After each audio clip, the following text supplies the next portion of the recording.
dagaalkan dhexdiisa waana waxa lagu yaqaano dagaal kasta oo muslimiinta iyo gaalada u dhaxeeya dadka noocaas inay soo muuqdaan nabiga calayhi salaatu wasalaam dagaalkii Uhud ayaa aad iyo aad munaafiqiinta suuratu Ali Imran ilaahay ugaga warramay iyaga oo markaa canaananaya dadka muslimiinta ah ilaahay baa yaa ayuha alladina aamanu la takunuu kalladina kafaruu وقالوا لإخوانهم إذا ضربوا في الأرض أو كانوا غزا لو كانوا عندنا ما ماتوا وما قتلوا منافقين توحد هذا مسلمين تي دجال كتجي يروح تقول أنت هدي تشوف لهين نمقل لهين أما إن لسه نقول لهين لعبد الله بن أبي بن سلول عينك استحملوه ما يقول لسه نقول هذين لسه نقول لهين ما يدنتين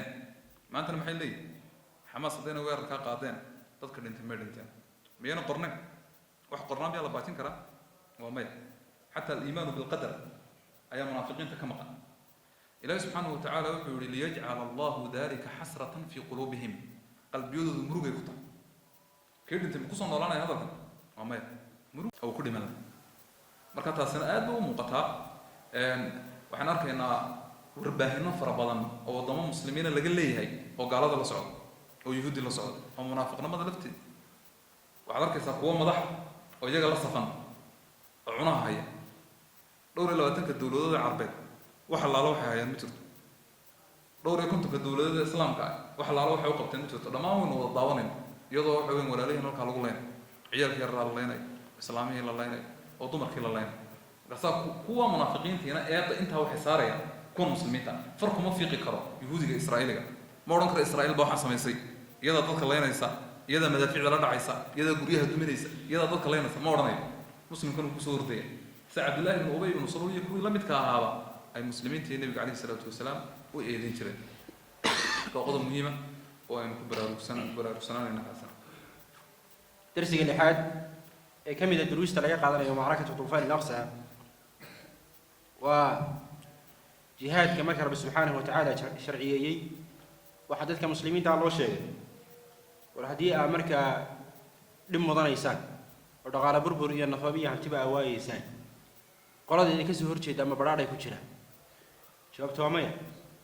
رب سبحانه وتعالى عليه ولا تهنوا في ابتغاء الغول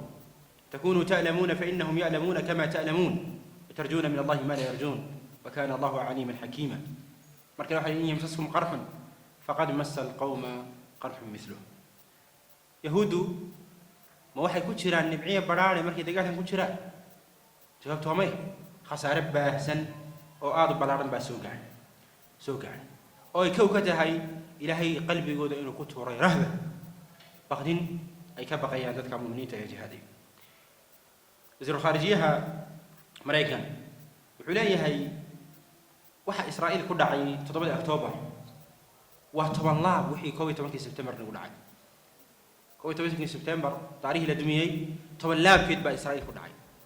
وخسارة غيرانية أو تلمامي نتيجة حوليه مانك أكتوبر ماني بدوه وحنا وجودنا بيسماني كاسو كله بريجي هتلر شرما كان يقول لي محرقة اليهود النازية أيها وجودنا بيسيم يعني دبك جاري هيرك أولي أجي هاي أيها دريمي ساركيس ميت كم إذا مفكرين تيهود سقط على قرية وحوليه هاي وحمان تميشة كبح حيادي أي إسرائيل لها رياض إسرائيل لها المعهد من النهر من البحر إلى النهر سيناء إلا وبيق فرات العراقية لا تقول حيصة إني يسكب العرية ولذلك إسرائيل حدود ملا ويفدا وحق سيناء ويوسف فيليسا وحق أردن وفيليسا وفلسطين ورب يسكب العرية واللبنان بيسكب العرية إلى العراق جالس تحسا خطته يدتهاي إلا تاعي هلانا دجال مركا يسوق يعني وحي يسوق يعني هيكل في لسه يعني ما أمي سنة إني مركا سورة قرية ولذلك خسارها أنت عليك بجاري ما أنت إلى أنت يراي قبصدين الدنيا دور أن يسوق تكتي إلا لدتشيء يقول الدنيا لقوه هذا فسيار بسيط فرتك بالك يعني إلا لقوه بيجي النقل يرودي بين اللي يكون كاسكوي عليه أي ما أنت كنا وراك رواية يشوف رواية مركا رياض إسرائيل هاي المشي ويكبح عليه وتلمامه قال هلو حيليه محمد قال لنا أشباح أرواح طلع الله أركي ينيرو قوستي سكاكا صباحية لا دقال ميسا يعني نيجو ده هالقاسي تاجر كاي يا خسارة هي شبكة مركب حوي قاعد aynu tirino khasaaraha gaadhay nimanka taas waxay keenaysaa dadka muslimiinta ah farxad inay galaan oo ay ku farxaan xogaa macnawiyaadkana kor bay usoo qaadaysa alkhasaa'ir albashariya walcaskariya khasaaraha bani aadamnimo iyo military ahaan u gaadhay nimanka haddaynu eegno waxay tilmaamayaan boqolkiiba 30 dadkii ka shaqayn jiray waddanka ee Israa'iil ka dhex shaqayn jiray waa la laayay wax dagaal ku maqan iyo wax ciidanka ku jira iyo wax dhintay iyo wax la laayay oo maxaabiis bay iskugu jiraan boqolkiiba 30 hadda tira ahaan loo bedelo waa 1.3 milyan 1.3 milyan qof ayaa usbuuc gudahood la waayay macnaheedu waa maxay dadkii shaqayn lahaa Israa'iil sida taqaanaan shacab ma laha dhammaan shacab inta shacab ay leedahay oo askar inoo askar caadiya inoo askar ixtiyaadi oo beachka fadhida oo markii loo baahday dagaalka galaysa 360,000 oo qof oo ixtiyaadi ah ayaa la yiri soo kac oo dagaalka soo gal macnaheedu waa maxay askari waxa noqonay markuu dagaal dhaco yani tan waxay ka jawaabaysaa su'aasha ah Israa'iil dagaal dheer mar walba maxay u gali weydaa maxaa dagaalkeedu 6 cisho iyo 7 cisho ugu ekaada jawaabtu waxay tahay ciidan ba ma haysaba shacabkayga wada ciidan rag iyo dumar markuu dagaal dhaco waa dhammaan shacabkii loo wada yeero kii warshada ka shaqeynaya baa dagaalka galaya kii macalinka baa dagaalka galaya ardaygii baa dagaalka galaya kii dhakhtarka baa galaya injineerkii baa galaya dhaqaalihiina yaa waxooda marka wixii jiida hore wada joogaan waddankii yaa ka shaqeynaya yaa dadkii daweynaya yaa dadkii wuxuu dhigaya yaa wax dhiganaya oo wada baabaya marka dadka waa la laayay 1.3 milyan way maqan yihiin qolyahooda militariga ah afhayeenkooda wuxuu waxaan aanu sheegaynaa 240 qof in la afduubtay online yani waa la qaatay buu odhan kari lahay oo maxaabiis dagaal weyn buu odhan kari lahaa la afduubtay buu odhanay su'aal gagixisay iyaga odhan 240 qofna waa la laayay inta ilaa iminka laga dilay 1546 qof weyn waana dagaalka ugu badnaa wax laga laayo inta dhaawaca ahina waa 5411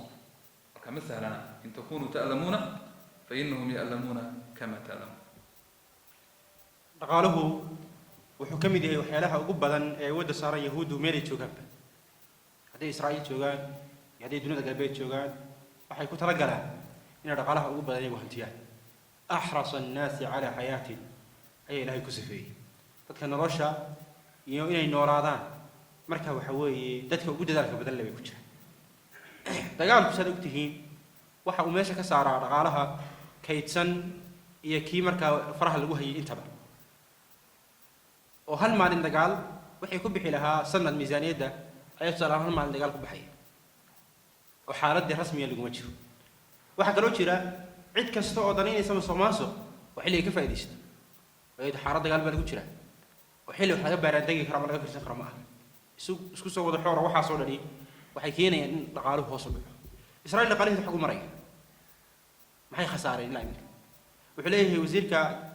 ganacsiga Israa'iil 246 milyan waa khasaaraha dagaalkii maalinlaha ah si maalinla ah waxa u baxa 246 milyan oo dollar ba si maalinla ah nooga baxa warshadaha iyo wax soo saarku meelaha wadamada ku dhisay oo markasta warshadu badato GDP-ga waddanku kor buu kacay oo dhaqaale ahaan ba dadkii shaqay helayaan lacag adag baa soo galaysa badaa'ic bay bixinayaan cashuur bay dawladda ka helaysaa waxa kale warshadihii Israa'iil si maalinla ah waxay u khasaaraan 38 milyan oo dollar waa khasaare aad u badan weyn waana sababaha uu sheekhu sheegayay ka mid tahay dagaalka dheer aan u gali karin way dhiig bax baa ku socda lacagta aad bay u jecel yihiin dalxiiskii iyo gaaladii kale ee meelaha ku maqnayd ee imanaysa Israa'iil ilaahay aan soo eegno oo istaagay nin dambe oo aaminaya Israa'iil baa soo booqanaya ama u dalxiis tagaya ma jiro laga yaabaa sanawaad fara badan inay arrinta noocaas la tacaalaan boorsadii iyo dhaqaalihii wadaniga ahaa ee dunida ay kaga jireen Israa'iil ka dawlad ahaan iyadoo qaramada midoobay ay qudraasantay saa u tihiin waxay gaadhay ashuumta dhaqaalihii markaa waxay ka baaba'ay ama hoos ay u dhacday 40 milyan oo dollar bay gaadhay yani boorsada in la soo kiciyaana waxay u baahan tahay muddo ay u baahan tahay Israa'iil usbuucii koobaad ee dagaalka 1.5 bilyan ayay khasaartay lacag aad u fara badan 1.5 bilyan ayaa markaa ka gubtay. waxay dhiseen nimankani sidii aynu aayaddaba ku tilmaanay gidaar aad iyo aad iyo aad u adag oo dhulkana hoos ugu qodan xagga sarana u soo baxsan oo 50 mitir iyo dheeraad bay hoos dhulka u geliyeen gidaarkaas ay ku xeereen Gaza xagga sarana shub aad u adag bay dalaceen. waxa ku baxay ama ay markaa dhisayeen 3 sano iyo bar bay dhisayeen. waxa ay geliyeen xadiid dhan 140,000 oo tan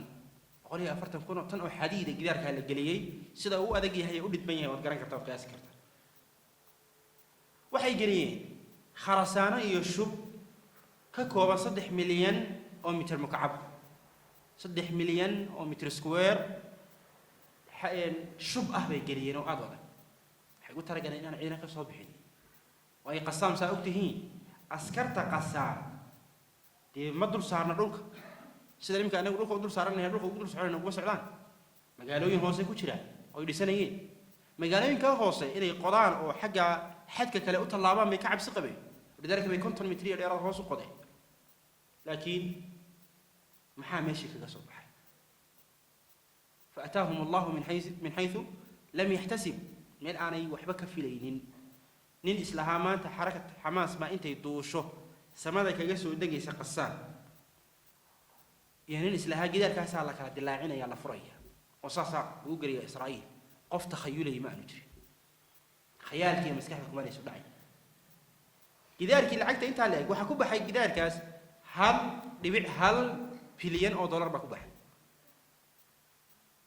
ayaa ku baxay waa lacag aad u fara badan. maalinkii koobaad ee dagaalka ayaa gidaarka dhulka la soo qofku intuu tig haysto ayuu qasin kaga baxayo ilaa Casqalaan buu soconay taksiya la kireysanay ay joog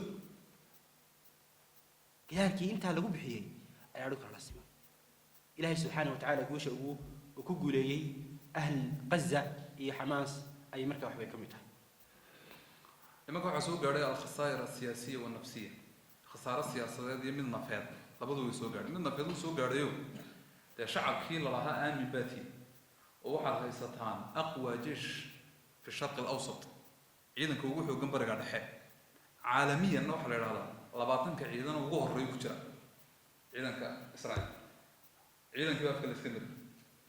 sirdoonka waxa la yiraahdaa sirdoonada ugu khatarsan buu kamid yahay ugu yani waxa weeyaan waa aragsan ka dibadda Mossad baa la yiraahdaa ka gudaha Shabaab baa la yiraahdaa sirdoonka inuu shaqeyn waayo shacabkii waxa laga dhaadhicinay wixii oo dhanba inay waham tahay iyo dhalanteed ay horta meeshii ka soo baxday. dabadeedna khasaaran horta waxa weyn nafsiyan waa u jabeen nimo siyaasiyan waa u jabeen oo Bolivia ninka marka UN ka u jooga isagu wuxuu yiri qararna qat'a al-alaaqat ma'a Israa'iil i'tibaaran min al-yawm jaraa'im harb ay geysanaysaa buu dambiyo dagaal ay Israa'iil ka geysanaysaa Gaza saadaradeed xiriirkan uu la leeyahay haddana Bolivia nahay Israa'iil waa nugoynay. Chile iyo Colombia labadoodii safiir ee Israa'iil joogay oo u yeeray waxay geysanayaan daradeed khasaaro siyaasadeed oo soo gaaray nimanka. Russia iyo China iyaguna waa kuwii fiitooga markaa isticmaalay mashruuca Mareykanku uu wado ee uu ku taageerayo Israa'iil iyagoo markaa ka hortaagay gudahooga qaybsan baa jira oo Israa'iil lafteeda kala qaybsan tahay. saxiifatul macaarif waxay sheegaysaa 8% shacabka Israa'iil Netanyahu ka soo horjeeda waxaana la isku wada waafaqsan yahay dagaalku markuu dhamaado in la maxkamadeyn doono isaga iyo wasiirka difaaca iyo kii sirdoonka iyo wuxuu dhanba in la wada maxkamadeyn doono. marka inqisaamkaasna wuxuu soo dadejinayaa nimankan inay sii jir iyaga laftooda xaaqaamyadoodu waxay leeyihiin 2028 ayaanu baaba'ay way dawlad Israa'iil ay yeelatay ama Yuhuudi ay yeelato 80 sano wax ka badan jirtay lamaba hayo 2027 baaba'ayaan baa isagana waxa weyn Axmed Yaasiin oo marka uu yiraahdo nimanka dhibaatooyinka kale ee haysto waxa kamid ah al-khasaa'ir al-i'laamiyya i'laankii baa markaas waxa weyn ay ku khasaaray reer galbeedkii dadka madaxa ka qaaday ilaa waa soft power waa quwa naacima i'laam waa awood dabacsan wuxuu maskaxdaada ku sawiraya sida wuxuu arkayso ciduu doono shaydaan kaaga dhigay ciduu doono weligu kaaga dhigay reer galbeedka warbaahintoodii sida ahayd CNN BBC wixii la midka ah wixii meesha ka baxay shacabkii la dagayay beenta lagu akhriyi jiray reer galbeedka ayaa xaqiiqadii arkay social media baa ka badiyo ka adkaaday waxa weeyaan iclaanka qarbiga saa daraaddeed mudaaharaadyo fara badan ayaanu ka aragnay oo ka dhacayay wadamada reer galbeedka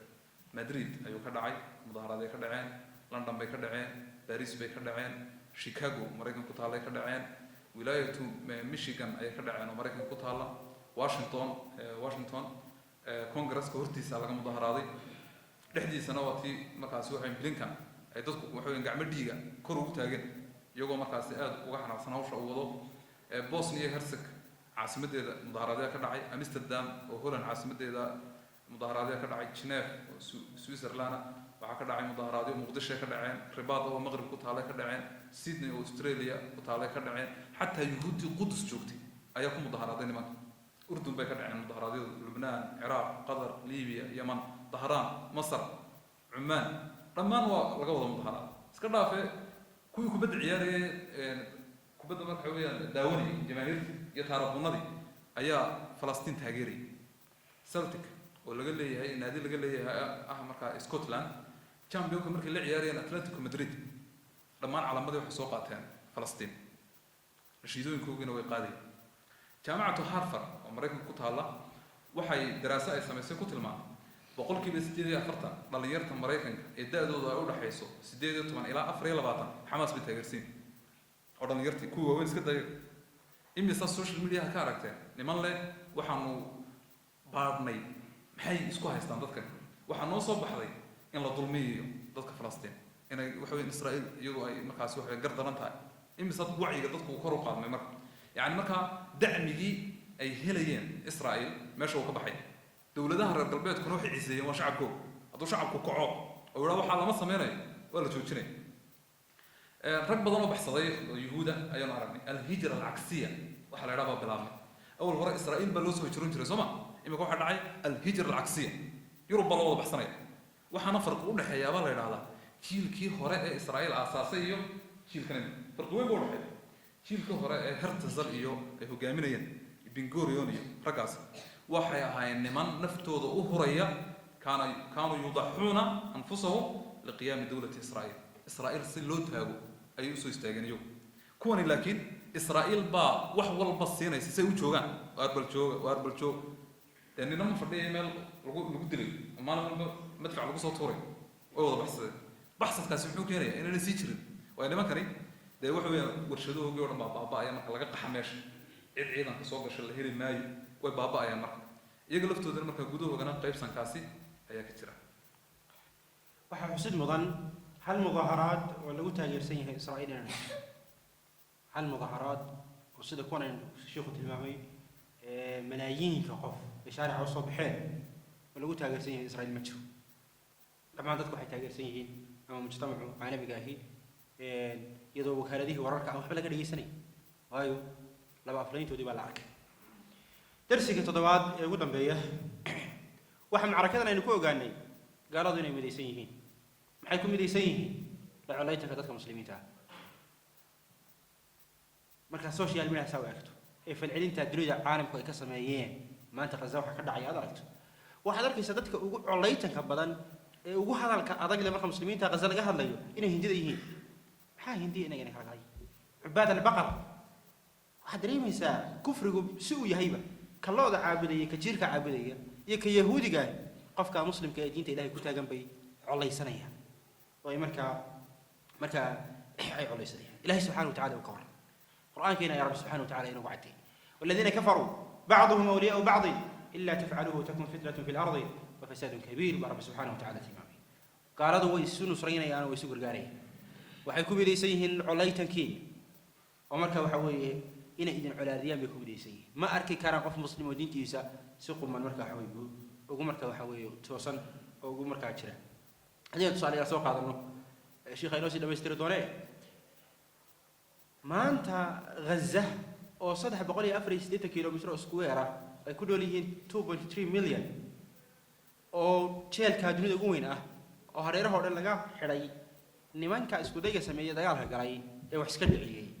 ee dawladda bariga dhexe ugu xoog weynayd sida iyagu sheegi jireen marka waxa weeye u babacdigay waxay keeneen maalinkii koowaadba in Mareykanka iyo Faransiiska iyo ingiriiska ay dhammaan soo dhaqaajiyeen doomahoodii dagaalka السفن الحربية يعني ونصرة قرقار أي سوبر قارية ما نيجي دقار كنا عشرة أكتوبر ما نيجي يروح يتم حقوق قاعدين البيت الأبيض الأمريكي حيدا هذين وحنا ستة وصولات وذاقينا إسرائيل لما جت وهي حقها استخبارات هنا أيام لو ذاقينا وحال تريميسا إن لقوم بدوبي أي تريميسا وحن دنيا قلبين إن بدنا كم إذا لما نعيه ولا يلي مصر بحيان dadkii mudaharaadey ee taageersanaa marka waxa weeye Filistiin taageersanaa waxaasoo dhani waxay inoo cadaynayaan in marka waxa weeye gaaladu ay u midaysan yihiin colaytada dadka muslimiinta ah Faransiisku wuxuu soo diray caloosha shaqaystayaal Yahuud caawiye oo dagaalka gala Almaaniya ama Jarmalku wuxuu soo diray diyaarado iskood u duulaya oo ay marka Israa'iil adeegsanayso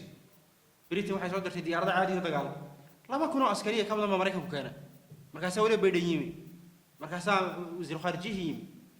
markii muxuu yiri umaran in Israa'iil aan ahay wasiir khaarijihi Mareykanka anigu waxaan ahay muwaadin yahuudinimadeeda ay keentay halka waxa kale yaalkee waa golihii dagaalka المجلس الحربي الإسرائيلي wasiirkii difaaca Netanyahu waa hareer kaxay yani waxa dareemaysaa kufriga ee gaalnimadu inay tahay milla waahida kumidaysan tahay calaytanka iyo cadaawada dadka muslimiinta ah economies waxay qoraysaa إنه جو بايدن إنه سي إسرائيل مطلق الحرية لعمل ما تريده في غزة الله لو واحد دونتو إسرائيل غزينا كسمين كرتو إلا ورين شري جرائم حرب والدنبية دقالي محكمة دي هيجي وحي مجرى لا تشيفيانا بنان لا تشوفيانا بنان isagoo markuu arkay dambiyada dagaal inay tahay ninka cadi indhaha buluuga ah bay dambiyada dagaal noqonaysaa inta kale ma noqonayso ayb cajiibka waxa kamid ah in gaaladu midaysan ku tusinayaan niman Talyaaniga ayaa ka dagaalamaya Gaza sababtay u yimaadeen markii la weydiinay waxay yiraahdeen diin ahaan baan u dagaalamayna iyo cirqigii yahuudnimada daraadeed baan u dagaalamayna waxana xusub mudan ciidanka Israa'iil waxa uu ciidannimo u qoraa jamiic al-yahuud fi anhaa al-aalam yahuudi kasta oo caalamku meesha doona kaga nool ciidan ahaan bay u qortaan shardi kaliya ma ku xidhan inaad ciidanka yahuudda ku biirto ee Israa'iil shardigaas wuxuu yahay an yakuna laka jad waahid yahuudi ya hal awow oo yahuudi hadad leedahay shardigaas waa lagu qorayaa ciidanka yahuudda soo galaysa marka waxaas waxay tilmaamayaan nimankani si u midaysan gaalo waxa kale oo arkaysaa muslimiinta si u kala daadsan quraanku inteeba midnimadu inaga hadlo soo in badan ma واعتصموا بحبل الله جميعا ولا تفرقوا لك تلقوا مسلم قال هذا طبق ذا UN ومحي the United Nations سمع USA ومحي United أمبا الله يعني United States of America ما نوع EU ومحي European Union يقوم بمدرسة إنك هنا وطن حدود بلينوك للسمي قصد ما فلسطين بين لنا يعني ها وحن هذيك الشغلة هذا هين بدو يستطيعوا فلسطين ترى لنا حالكم حي عكوا بحياة وحالكم وياي دينتنا إننا نصون نقنو وإيمانكنا إنه دسنو أو walaaltinimada aynu kobcino walaaltinimada islaamka iyo tolweynanimada islaamka inaynu kobcino ayaynu ku guuleysaneen nabiga ka warmay calayhi salaatu wasalaam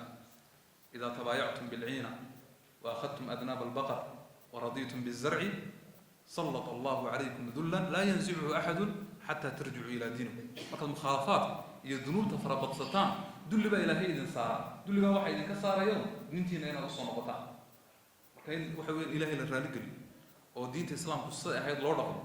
oo gaaladan waxa weeyaan dabacararkooga ay faraha ka qaado qodob muhiim weeyaan waxa la shar kastaba khayr ba ka hooseeyo dhibaatada dhacaysa khayrka leedahay waxa kamid ah dadka muslimiinta inay ogaadaan macna al-walaa'i wal-baraa yey tahay inaad jeclaato yey tahay inaad nacdo gaalada waxaan idhahnaa waa saaxiibadeen muslimiintana cadowga koobaad baan ka dhigan marka inaad garato cid may tahay yey tahay cid aad xiriirinayso ee mudan inaad xiriiriso yey tahay cid ay tahay inaad culaadiso inaad ogaato gaalkii wadiga arkay isku habar wacanayo meel walba iskaga imanay adiguna inaad dadkii muslimiinta ahaa aad waxa weeyaan xiriiriso gaalkana aad culaadiso waxyaabaha aad ka baranayso duruusaad ka qaadanaysa kamid waxyaabaha dulliga keena waxa kamid ah rasuulku yiri xubbu dunya wa karaahiyatul mawt inaad adduunyada jeclaataan oo inaad shahiida aad nacdo oo inaad dagaalanta aad nacdo oo adduunyada aad jeclaato geeridana aad nacdo waxyaabaha dulliga idinku wacan ayay ka mid tahay baa nabigu calayhi salaatu wasalaam marka inaynu usoo noqonno diinteenni oo waxyaabahaynu ku guulaysanayno ee tafraaruqa lagaga baxayo wacyigeenna inaynu dhisno oo wacyigaaga aad kor u qaado maxaa la isku haystaa maxay gaaladani kaa rabaa inaad ogaato waxay madaxay nagaga qaadeen xuquuqu tifl iyo xuquuqu lmar'a xuquuqu nisaa iyo xuquuqu linsaan soo ma intiiba may dabaqanin soo intiiba may baabi'inin te gaalku markaa xuquuqu linsaan iyo xuquuqu tifl midna kuma soo waxa uu furo dumar waddanka wada yaacaya iyo waxay hay'ado ordaya ajandayaal bay wada wataan diinta islaamka khilaafsan inaad fahanto oo wacyigaaga aad dhisto oo diintaadii aad markaa waxa weeyaan u gargaarto oo qodob muhiim maxaynu u tari karnaa walaaleen dad badan baa social media laga yaaba inay idhahdaan maxaa daro la qabtay maxay taras wax weyn bay taras inaad wacyigaaga dhisto ayaa wax loo dhagaaba jira haddaanu wacyigaaga dhisin maxaad ogaanaysa waa maya inaad waxa weeyaan dhacdooyinka iyo axdaadda meesha ka dhacaya si dhow ula socotaa waxay ka qayb qaadanaysaa inaad u ducayso ciyaalka la leynaya marka la rabo dumarka la leynaya marka la rabo dadka dhibaataysan marka la rabo waxaasoo dhan waxay keenaysaa in ay xurqa ku gasho oo dabadeedna aad habaarto yuhuudda muslimiintana aad u ducayso waxaa laga yaabaa in dadka qaarkood yidhahdaan waxbaba ma awoodno duco unbaa ugu yar waxaynu awoodno islaama waxa ugu weynaad awooddo weyaan ducadu soo ma ogid inay dowlada rido afka dhulka ugu dhufato ducadu silaaxulmu'min weeyaan ducadu ciyaar ma hal habaarood habaartantay ayaa laga yaabaa dowlad dhan inuu baabi'iyo hadhayrsan mar walba u duceey social media hadday tahay uga duceey sujuudda hadday tahay ugu ducee salaada dhexdeeda ugu ducee gurigaaga adoo joogo ugu ducee kuwana habaa waxyaabaha muhiimka ee aynu markaa u qaban karno walaalaheen ayaa taasina ay ka mid tahay ilaahay subxaanahu watacaala walaalaheen ha u gargaaro dhibaatada ilahay ha ka dulqaado gaalada kusoo duusha ilaahay ha jabiyo cadowgaa ilaahay subxaanahu watacaala ha jabiyo muwaafaqada ilaahay ha ka qaado ba'siga iyo dhibaatada iyo dagaalka ilaahay iyaga dhexdooda ha dhigo dadka muslimiinta diintooda ilaahay ha u soo celiyo kuwii guulaystay ilaahay ha ka yeelo kuwii awoodaystay ilaahay ha ka yeelo وصلى الله وسلم على نبينا محمد وعلى اله وصحبه وسلم سبحانك اللهم وبحمدك